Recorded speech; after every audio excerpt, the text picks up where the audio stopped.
They thought she was just a trail runner who'd taken a wrong turn. They laughed at her. They threatened her dog. They had no idea the dog had cleared 14 buildings in Kandahar province and located a bomb cache that would have killed 30 Canadian soldiers. And they had absolutely no idea who was holding his leash. The morning fog sat low and heavy through the old-growth Douglas fir corridor of the Skagit Valley Trail, a narrow backcountry path winding deep into the southern reaches of Manning Provincial Park in British Columbia. The air smelled of damp cedar and pine resin, cold enough to see your breath. It was mid-October and the park was empty, exactly the way Mila Carver liked it. Mila was 30 years old. On paper, on the very boring, very sanitized government paper that listed her under Civilian Veterinary Trauma Consultant, Department of National Defense, she was a specialist in the behavioral rehabilitation of military working dogs. She attended conferences. She wrote reports. She had a modest apartment in Ottawa and a succulent on her windowsill she kept forgetting to water. What the paper did not list was that Mila Carver held the highest certification in close-quarters combat instruction within the Canadian Special Operations Forces Command. She had spent 6 years embedded with Joint Task Force 2, training the most lethal operators in the country to fight without weapons when weapons failed. She had worked 3 rotations in the Middle East, 2 of them under conditions that would never appear in any public record. Today she just wanted to walk. She wore a faded Arc'teryx shell, broken-in trail runners, and a wool toque pulled down to her brows. At her left heel, perfectly matched to her stride, moved Phantom. To anyone who didn't know what to look for, Phantom appeared to be a large, exceptionally well-muscled Belgian Malinois, with a sandy and black coat and amber eyes that registered everything. A closer look revealed 3 things: the faint diagonal scar across his chest from an IED casing outside of Kandahar city, the constant, low-forward set of his ears, always scanning, always sorting, and the way he moved, not with the loose enthusiasm of a pet, but with the controlled, fluid economy of a working animal who understood the difference between a civilian environment and an operational one. Phantom was 9 years old. He had served 6 years with the Canadian Armed Forces as a multi-purpose canine attached to JTF2 assault teams. He had tracked a high-value target through 3 kilometers of Afghan mountain terrain in complete darkness, helped neutralize 2 IED networks, and received the unit's informal service citation, a small brass disc that Mila kept in her jacket pocket at all times. He was supposed to be retired. He was supposed to be sleeping on a dog bed, somewhere comfortable, and eating premium kibble. The drive did not retire, not in dogs like Phantom. The trail ahead crested a shallow ridge, and on the other side of it, the path was blocked. A rusted, mud-caked Ford F-150 sat parked diagonally across the narrow dirt track, its front tire flattening a patch of fern. The engine was off. 3 men occupied the space around it, 1 on the tailgate, 2 flanking the passenger door. They were not dressed for hiking. Heavy work boots, stained canvas jackets, thick hands. The man on the tailgate was the largest. Broad through the shoulders, shaved head, a blurred tattoo spreading up the side of his neck like ink run through wet fabric. He was watching Mila come up the ridge with an expression that had already made up its mind. This was Troy Bassett, though Mila didn't know that yet. What she did know within 3 seconds of cresting the ridge was that Phantom had gone absolutely still at her left side. Not tense, not posturing. Still, the specific disciplined stillness of a working animal that has categorized a threat and is waiting for instruction. She kept her pace. She stopped at 15 meters. "Morning," she said, level unhurried. "Mind moving the truck? I'm just coming through." The large man on the tailgate, Troy, spat into the dirt and looked her over with slow, deliberate patience designed to communicate exactly how little he thought of her. "Trails closed," he said. His voice was rough-edged, the kind shaped by years in rooms where volume was currency. "Private access today. You'll want to go back the way you came." "This is a provincial park," Mila said, without any particular heat. "Public trail." "Today it isn't." Troy pushed off the tailgate and stood at his full height. The two men behind him straightened. The lean one, narrow-shouldered, twitchy, running on something chemical, stepped away from the door panel. The heavier one, a wide-necked man named Sean Draper, moved 2 steps forward. His right hand held a tire iron. "Empty your pack," Troy said. "Leave whatever's worth something. Take the dog and go back down." Mila exhaled once, slowly. She had spent the better part of a decade dealing with men who believed that a larger body mass settled all arguments.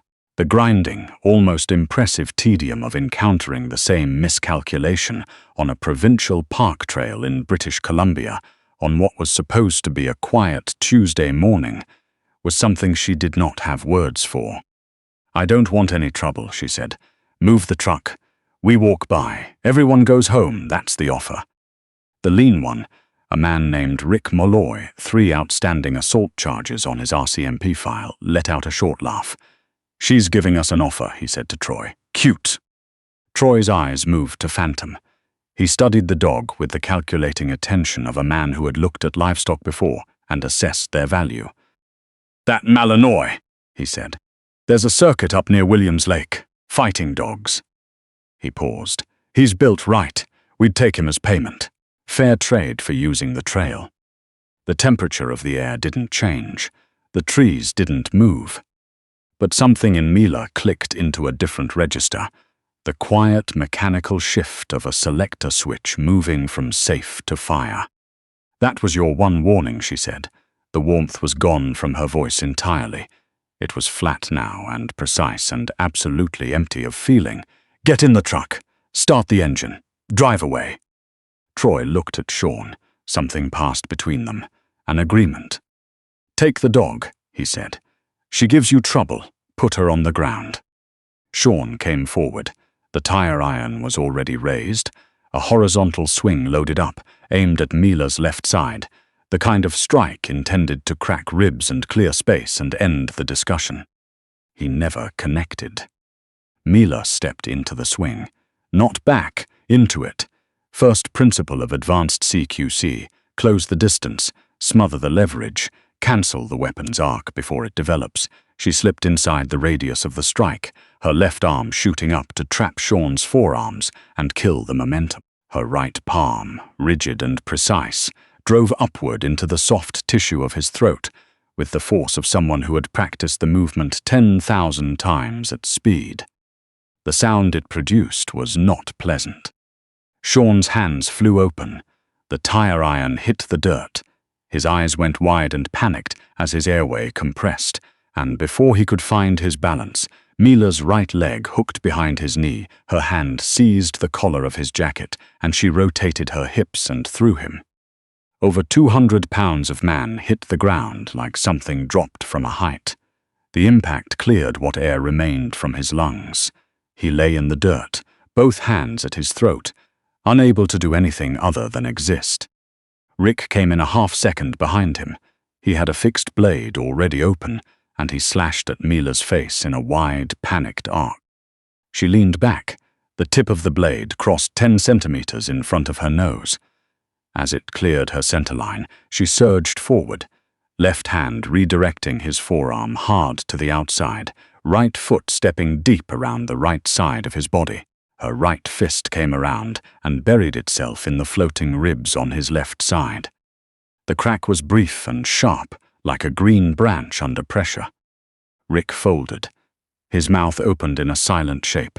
Mila caught the back of his head as he doubled forward, pulled him down, and drove her knee squarely into his face.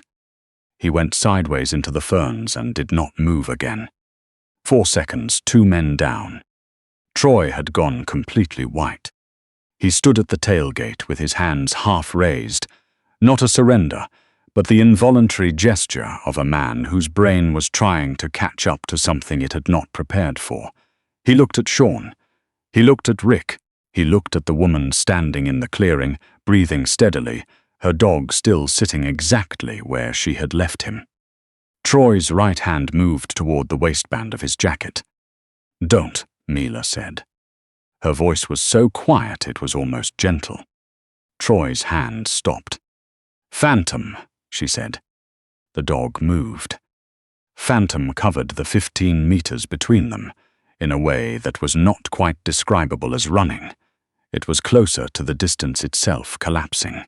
Troy had the pistol grip in his hand, and had pulled it 2 centimeters clear of his waistband when 72 kilograms of Belgian Malinois struck him in the chest at full velocity. The impact drove Troy backward over the tailgate and into the bed of the truck. Phantom's jaws closed on Troy's right forearm with precision that had nothing to do with anger, and everything to do with years of training. A full mouth grip, locked, the limb immobilized. Troy screamed. The pistol skittered across the truck bed. Phantom held. He did not thrash. He did not tear. He applied exactly the pressure required, his low growl resonating through the metal of the truck bed like something seismic. Mila walked to the side of the truck. She retrieved the pistol, checked the action, and put it in her jacket pocket. Then she leaned over the edge of the bed and looked down at Troy Bassett, who was crying. "Who is meeting you here?" she said. "And when?" "Please," Troy managed. "Call him off, please." Who and when? Troy's eyes were glassy with pain and fear. "We just call him the broker," he finally said. "We don't know his name. 2 vehicles. His people. 15 minutes, maybe 12 now. We're holding the cargo until they arrive." He swallowed. "If they get here and find this, they'll kill all of us. Please." Mila straightened. She looked at the truck bed more carefully. There was a tarp. She pulled back the corner. Beneath it were 4 hard-shell waterproof cases, olive drab, government issue, the kind used for field electronics in operational environments. She had seen identical cases in 3 different theaters, stenciled in black along the face of the nearest one. Property of National Defence Canada D&D. The serial number series below it was from a Canadian Armed Forces Signals Intelligence Manifest. She recognized the classification level immediately. What was inside those cases was not weapons or contraband in any conventional sense. It was something considerably more serious. Communications, interception hardware, classified equipment used for signals intelligence gathering, the kind of technology that did not leave designated secure facilities without generating an incident report that went to CSIS before it went anywhere else. Someone had taken D&D surveillance equipment from a secured installation. These 3 men were mules, holding it at a pre-arranged location for a handoff. Mila's mind shifted gears, quickly, without drama, without waste. She moved fast. From her cargo pocket she produced a set of heavy-duty zip ties. She secured Troy's wrists and ankles, with the efficiency of someone who had done it in darkness, in motion, under fire. She went to Sean next, then to Rick. She moved all 3 of them off the trail and into the dense salal on the north side, positioning them out of the sight line of anyone approaching from the access road below. She checked her watch. 11 minutes, approximately. She had activated a discreet emergency signal the moment she saw the D&D stenciling, a compressed transmission to a contact number at the CSIS regional office in Abbotsford, routed through satellite relay. It was not a guaranteed rescue. It was an alert. The response time, assuming immediate action, would be somewhere between 20 and 40 minutes, which meant she might be alone for the arrival.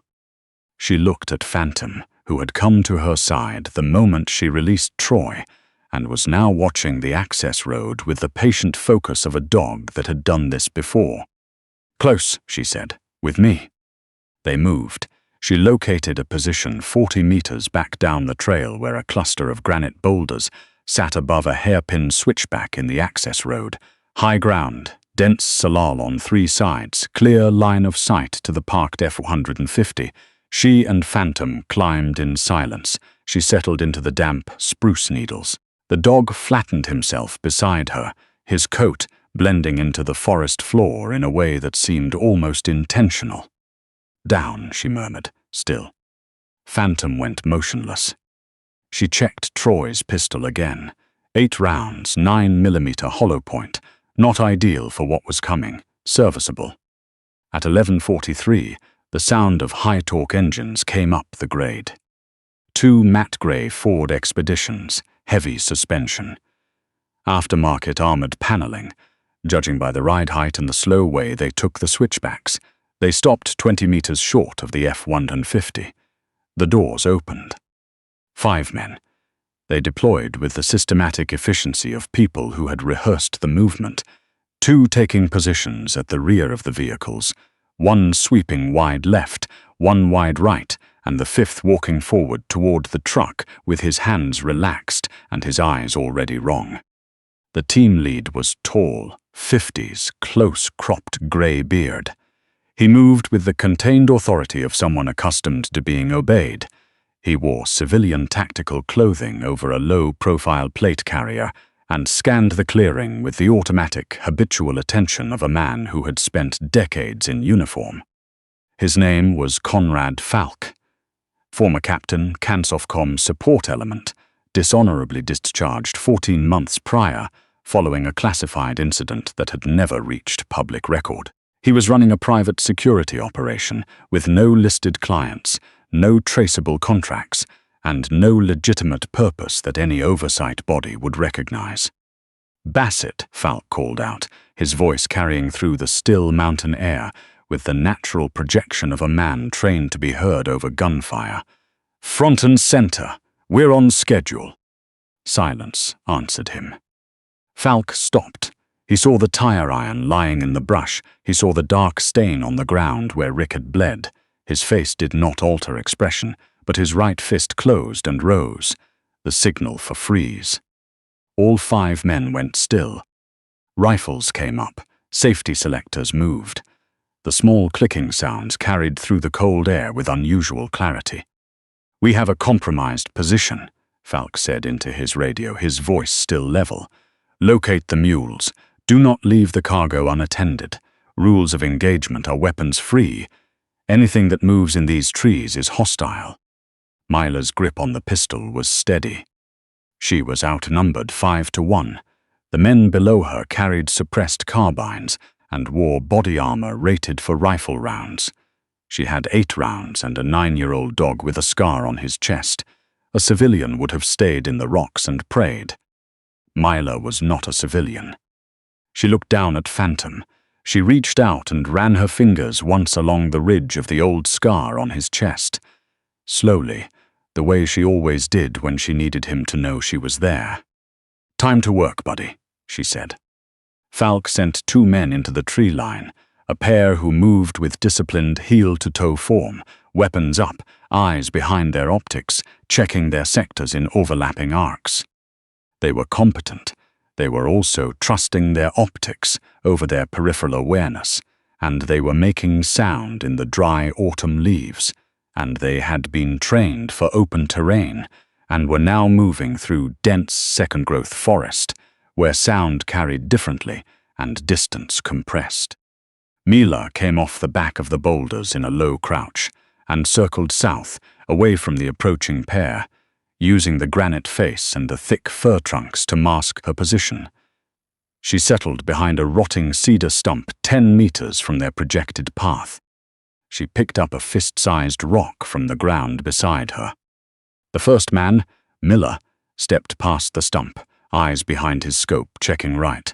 The second man, Willette, was 4 paces behind him and checking left. Mila threw the rock hard, 25 meters to the north, into a stand of dry salal. It landed with a crack and a sustained rustle. Both men's optics swung toward the sound. She came out from behind the stump before the rustle had stopped. She closed on Ouellette from his blind right, her left hand clamping over his mouth and snapping his head back. Simultaneously, she drove the tip of her fixed blade knife into the brachial nerve cluster beneath his right arm with focused, measured force. A strike that bypassed the plate carrier entirely and cut the nervous system's output like a switch. Ouellette's body went slack. She caught his weight and lowered him to the moss without a sound, without his rifle making contact with the ground. Mila turned his head. "Willette, you see anything?"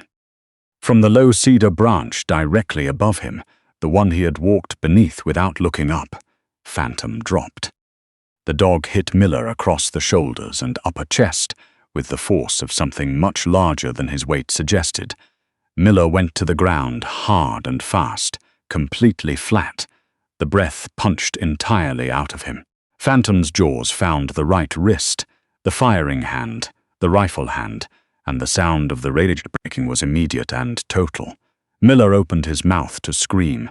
Mila was already there, knee planted in the center of his chest plate, palm strike delivered to his jaw with precise, horizontal force. His eyes went back, he went still. Absolute silence. The birds had stopped, the wind had stopped, the old forest held its breath. Down at the vehicles, Falke stood at the tree-line edge and looked into the shadows. He had not heard footsteps returning. He pressed his radio. Mila status, static, Willette respond, nothing. He looked at his 3 remaining men. "Form on the vehicles," he said. "Perimeter around the cargo. Hostile element is active and close." His voice had shed its patience. "Whoever is out there, step into the open now. This ends differently if you do." Mila stepped out of the tree line. She walked into the thin October light, with her hands loose and relaxed at her sides. Phantom came to heel beside her, his gait steady, his amber eyes already moving across the 3 remaining men with the calm assessment of an animal doing what it had always done. Falk raised his optic. He looked at her for a long moment. "One woman," said one of the men beside him. "Just her. Where's her team?" "I don't have a team," Mila said. Her voice carried easily across the clearing. "I have an offer. Weapons on the ground, hands up, and you walk out through the RCMP cordon that has been establishing itself along the access road for the last 8 minutes. That's it. That's the whole offer." Falk laughed, a short, hollow sound. "Take her down." 3 rifles came up. The sound arrived first. The heavy rotary thump of a helicopter dropping altitude fast, and then the sustained roar of heavy vehicles accelerating up the grade below, and then through the tree line at the bottom of the trail. An RCMP emergency response team armored vehicle broke through the brush with its emergency lights, cutting hard red and blue through the fog. Behind it came 4 dark blue SUVs with CSIS plates, and behind those, a spread of RCMP tactical units moving through the trees from both flanks in a containment pattern that had been quietly taking shape from the moment Mila's compressed signal had been received, decoded, and actioned. The megaphone was loud enough to move the air. "RCMP, weapons on the ground, on your knees, hands visible now." Officers in full tactical kit came up the slope from 3 directions, carbines raised, voices controlled and precise. The 3 men beside Falk dropped their rifles before the sentence had finished. Falk stood still for 4 additional seconds. He looked at the rifles in the dirt. He looked at the flood of federal personnel coming up from every approach. He looked at the single woman at the edge of the clearing, standing perfectly still, the scarred 9-year-old dog sitting calmly at her heel as though the armored vehicles and the shouting and the red-blue light were simply weather. He understood everything then. She had not stumbled into this. She had not improvised. From the moment she crested the ridge and found the truck blocking the trail, she had been managing the scenario, cataloging, positioning, buying precisely the minutes the response teams needed to establish the cordon without spooking the handoff. She was not a hiker who had gotten lucky. She was the triggering element of an operation that had been waiting for exactly this moment. Falk lowered his rifle. He went to his knees in the dirt of the Provincial Park trail. He put his hands behind his head. He said nothing at all. The ERT sergeant, a composed, compact woman named Elise Warden, came up the slope and stopped in front of Mila. She looked at Falk kneeling in the dirt. She looked at the 2 men unconscious in the trees. She looked at the 3 zip-tied men in the salal and the 4 D&D cases in the bed of the F-150, and then she looked at Mila. "You do all of this?" Warden asked. Mila reached into her jacket pocket and produced a small black identification wallet. She held it out, open. Warden read it, the embossed gold lettering of the Canadian Special Operations Forces Command, the clearance tier, the classification level, and handed it back. She looked at Phantom, who looked back at her with amber eyes that were already losing interest, now that the work was finished. "We'll need a statement," Warden said. "Yep," Mila said. She reached down and clipped the worn leather leash back onto Phantom's collar, more habit than necessity, the same lead she'd carried for 4 years. The dog leaned his weight briefly against her left leg, the way he always did when the adrenaline was clearing and the quiet was coming back. Warden watched her start back down the trail and seemed to be trying to form a question she couldn't quite locate the words for. "Ma'am," she called after her, "what were you actually doing out here?" Mila glanced back once. "Walking my dog," she said. She turned toward the mist and the long green corridor of old-growth fir and cedar and the sound of the creek somewhere below the switchback, and she and Phantom walked on into the quiet morning, the trail empty ahead of them, the way it was always supposed to be.